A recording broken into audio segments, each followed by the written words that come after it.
Room থেকে গিয়ে রান্নাঘর থেকে একটা বটি নিয়ে আসলো। বটি নিয়ে এসে তখনও নাজেম বা রূপার বক্তব্য মতে যে তার শরীরের উপরেই হচ্ছে আপনার সাইফুর রহমান ভূঁইয়া, তখন তাকে কোপানো শুরু করে এই বটি দিয়ে। মাথার এই খুলিতে অনেকগুলো কোপ রয়েছে। এরপর যে ঠেকাতে যাচ্ছিল তার হাতের অনেকগুলো কোপ রয়েছে, অনেকগুলো কোপ খেয়েছে শরীরের বিভিন্ন জায়গায়। সম্প্রতি জয়েন করেছি, গতকাল আমি উত্তরা বিভাগে জয়েন করেছি। আমি ডিসি ফাইন্যান্স হিসেবে কাজ করছিলাম। জয়েন করার আগেই আমি 10 তারিখ রাতে, বিশেষ করে আবার পদায়ন হওয়ার পরে আমি গিয়েছি। যাওয়ার পরে আমি এলাকাটা দেখার জন্য গিয়েছি। তো গিয়ে আমি জানতে পারলাম যে ফোর্সদেরকে ব্রিফ করার এক পর্যায়ে আমার অফিসে আমি জানতে পারলাম যে উত্তরখান থানাধীন পুরানপাড়া বাতান এলাকায় এরকম একটা রহস্যজনক হত্যা ঘটনা ঘটেছে। তো সেই ঘটনায় আমি জানতে পেরে আমি ওখানে জানলাম আমাদের এডিশনাল এসপি ওখানে আছেন, আমাদের 2জন জোনাল এসি রয়েছে, নাসিম এবং পরে সাদ্দাম ছিল ওকে সহ, আমাদের ওসি রয়েছে, সকল অফিসাররা সেখানে রয়েছে, তারা ঘটনাস্থলে আছে।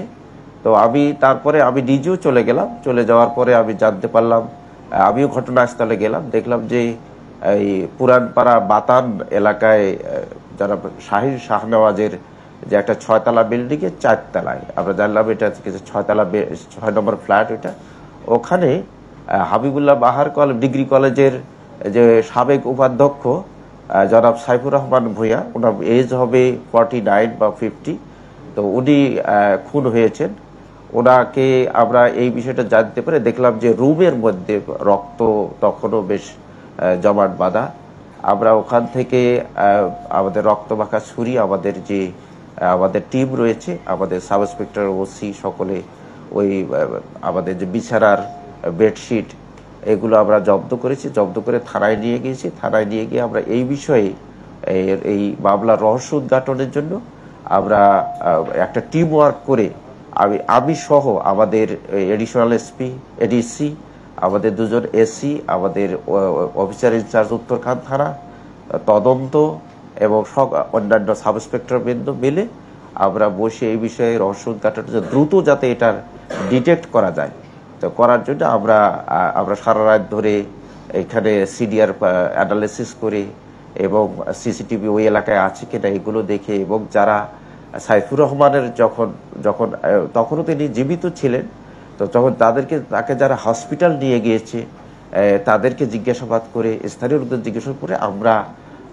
এই সম্পর্কে আমরা একটা প্রাথমিক ধারণা গ্রহণ করি এবং সেখান থেকে আমরা অপারেশন প্রস্তুত করি। আমাদের বিভিন্ন 3-4টা টিমকে আমরা বিভিন্ন দিকে আমরা পাঠিয়ে দেই, আমাদের বিভিন্ন ডাইমেনশন আমরা গ্রহণ করি যে এইগুলোর মধ্যেই আমাদের এই ঘটনা হয়তো ডিটেক্ট হবে।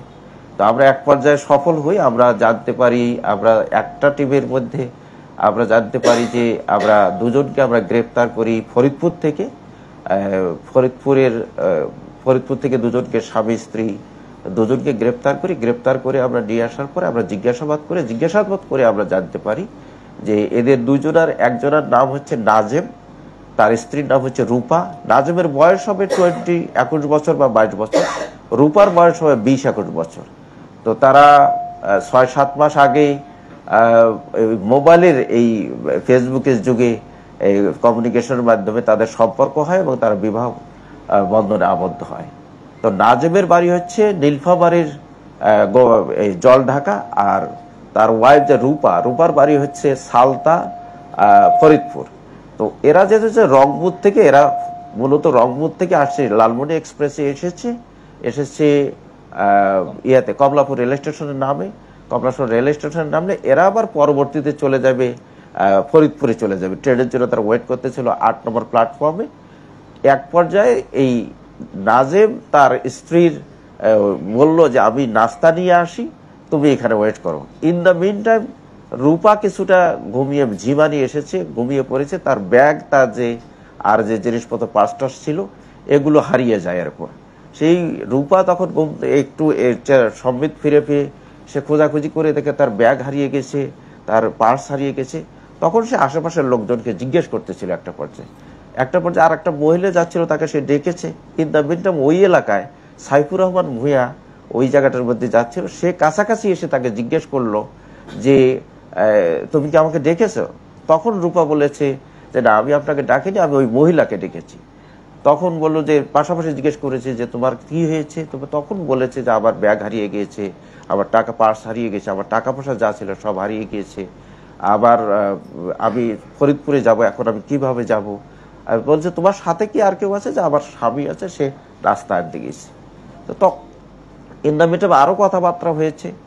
এর মধ্যে নাজেম চলে আসছে, আসার পরে বলছে তোমরা কি করো? ওরা বলছে যে আমরা কিছু করি না এরকম।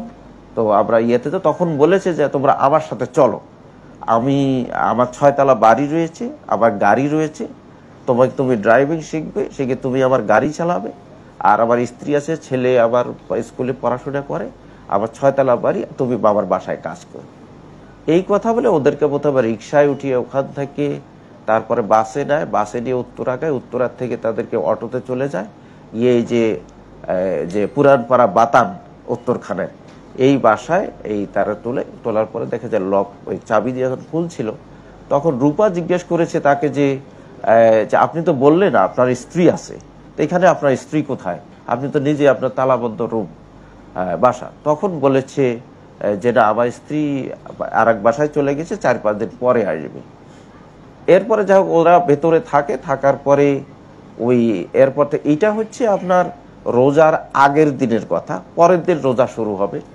তো এর মধ্যে আপনার এই যে থাকার মধ্যে আস্তে আস্তে রূপা বক্তব্য মতে, আমাদের জিজ্ঞাসাবাদে যে বক্তব্য দিয়েছে, যে স্বীকার করেছে যে তার এই বিভিন্ন সময়ে এই সাইফুর রহমান তাকে শ্লীলতাহানি করত, তাদের যৌন লালসা তার পূরণ করার জন্য নানাভাবে তাকে যৌন নির্যাতন করত। সে যখন বাইরে যেত তাকে তালা দিয়ে রেখে যেত, বলতো যে তোমরা বারান্দার কাছে যাবা না, গেলে তোমার হাজবেন্ডকে মেরে ফেলবো। তারপরে আপনার বিভিন্ন সময় তার শরীরের বিভিন্ন অংশে হাত দিত। বিভিন্ন রুম আরও ছিল, সে কোনো রুমে কোনো ফার্নিচার নেই, আমরাও গিয়ে দেখেছি। একটা রুমেই শুধু একটা খাট রয়েছে, সেখানে বলতো অন্য রুমে থাকতে দিত না, একটা রুমেই তারা শুধু 3 জনেই, মাঝখানে ছেলেটা থাকতো সাইফুর রহমান এক সাইডে, মেয়েটা এক সাইডে। বিভিন্ন সময় মেয়েটার গায়ে হাত দিত। তো এইভাবেই চলছিল। মেয়েটা খুবই বেশি এই বিষয়, তার স্বামীকে যেহেতু মেরে ফেলতে চায়, তো সে কারণে সে এটা ভয়ে তার স্বামীকেও কথাগুলো বলতে পারছিল না। তো এক পর্যায়ে শেষের দিন যেটা হচ্ছে 9 তারিখ দিবাগত রাতে, 10 তারিখ শুরুতে যেটা হয়েছে, 3 জন একসাথে শুয়েছে। এক পর্যায়ে মেয়েটার গায়ে এসে হাত দিচ্ছিল, ওই ছেলেটার হাত উপর দিয়ে দেওয়ার পরে, তারপরে কিছুক্ষণ পরে ছেলেটা যখন ঘুমিয়ে গিয়েছে, রূপার হাজব্যান্ড নাজেম, তখন সে উপর দিকে উঠে গিয়ে তাকে করার জন্য, হয়তো রেপ করার জন্য তাকে শরীরে উঠেছে। এক পর্যায়ে এই ধস্তাধস্তির পর্যায়ে এই নাজেম ঘুম থেকে উঠে যায়। ঘুম থেকে উঠে সে তাকে চিৎকার করে যে তুমি তাকে ছেড়ে দাও, রূপাকে ছেড়ে দাও, তাহলে আমি মেরবে। এই মধ্যে সে যখন ছাড়ছিল না, তখন তাকে করলো, সে রুম থেকে গিয়ে রান্নাঘর থেকে একটা বটি নিয়ে আসলো। বটি নিয়ে এসে তখনও নাজেম বা রূপার বক্তব্য মতে যে তার শরীরের উপরেই হচ্ছে আপনার সাইফুর রহমান ভূঁইয়া, তখন তাকে কোপানো শুরু করে এই বটি দিয়ে। মাথার এই খুলিতে অনেকগুলো কোপ রয়েছে। এরপর যে সে ঠেকাতে যাচ্ছিল, তার হাতের অনেকগুলো কোপ রয়েছে, অনেকগুলো কোপ খেয়েছে শরীরের বিভিন্ন জায়গায়। তো এক পর্যায়ে সে দৌড় দিয়ে বাথরুমের মধ্যে ঢুকে সিটকিনি দিয়েছে। দেওয়ার পরে এরা বাথরুমের বাহির থেকেও সিটকিনি দিয়ে রুমে তালা দিয়ে, ওর একটা মোবাইল ছিল, একটা পার্স ছিল, আর ওই চাবির একটা গোছা ছিল, প্রায় 10-12টা চাবি বা 7-8টা চাবি হবে, গোছা নিয়ে এরা চলে যায়। তো তারপরে সাইফুর রহমান ভূঁইয়া কোনোভাবে ভেঙে টেঙে প্লাস্টিকের দরজা, যেহেতু বাথরুমে বের হয়ে ব্যালকনি না বারান্দা, ছোট বারান্দা দেখেছি, চিৎকার করলে তখন স্থানীয় লোকজন এসে তাকে দ্রুত হাসপাতালে নিয়ে যায়। হাসপাতালে প্রথমে বাংলাদেশ মেডিকেলে নিয়ে যায়, তারা সেখানে নেয়নি এই পরিস্থিতি দেখে, বা তাদের সাপোর্ট ছিল না, তারা গ্রহণ করেনি। তারপরে তারা রেডিকেল হসপিটালে নিয়ে যায়, সেখানেও তারা নেয়নি। তারপরে লেক ভিউ হসপিটালে নেওয়ার পরে সেখানে তারা চিকিৎসা কিছুটা শুরু করে। আধা ঘন্টা পরে তারা জানিয়ে দেয় যে না, সে ডিক্লাইন করেছে, মারা গেছে। তো আমরা এই ঘটনা আমরা আমাদের যে টিম, আমি সহ আমাদের টোটাল টিম অক্লান্ত পরিশ্রম করেছে ওই দিন রাতে। বিশেষ করে আমাদের এডিসি, 2জন এসি, আমার সাথে এক এসি আছে, ও অনেক পরিশ্রম করেছে, টেকনোলজিক্যাল কাজগুলো করেছে। আমাদের ওসি তদন্ত, আমাদের সাব ইন্সপেক্টররা, অন্যান্য সদস্যবৃন্দ, আমরা খুবই ডেডিকেটেডলি কাজটা করেছি। কারণ দ্রুততম সময়ের মধ্যে এটা যদি আমরা রহস্য উন্মোচন না করতে পারি, তাহলে হয়তো দেরি হয়ে গেলে হয়তো আমাদের কাজটা কঠিন হবে। তো আমরা সফল হয়েছি।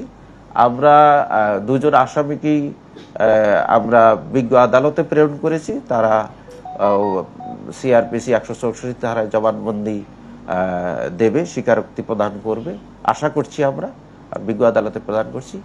আমরা মনে করছি যে এটি একটি অত্যন্ত প্রায় 12 ঘন্টারও কম সময়ের মধ্যে এরকম একটি ক্লুলেস হত্যা মামলা রহস্য উন্মোচন করেছে। এটা আমাদের একটি অত্যন্ত একটা বড় সফলতা বলে আমি মনে করছি, এবং আমি আমার টিমকে অভিনন্দন জানাচ্ছি। এই ক্ষেত্রে আমাদেরকে সার্বক্ষণিক সহযোগিতা, আমাদেরকে দিক নির্দেশনা প্রদান করেছেন। আমরা টাইম টু টাইম আমাদের মাননীয় পুলিশ কমিশনার স্যারকে জানিয়েছি। আমাদের ক্রাইম বিভাগের দায়িত্বে নিয়োজিত আমাদের additional commissioner sir, crime and ops sir আমাদের নির্দেশনা দিয়েছেন। JC crime, joint commissioner crime আমাদেরকে টাইম টু টাইম আমাদের গাইডলাইন দিয়েছেন। আমরা সেই ধারায় কাজ করে সফল হয়েছি।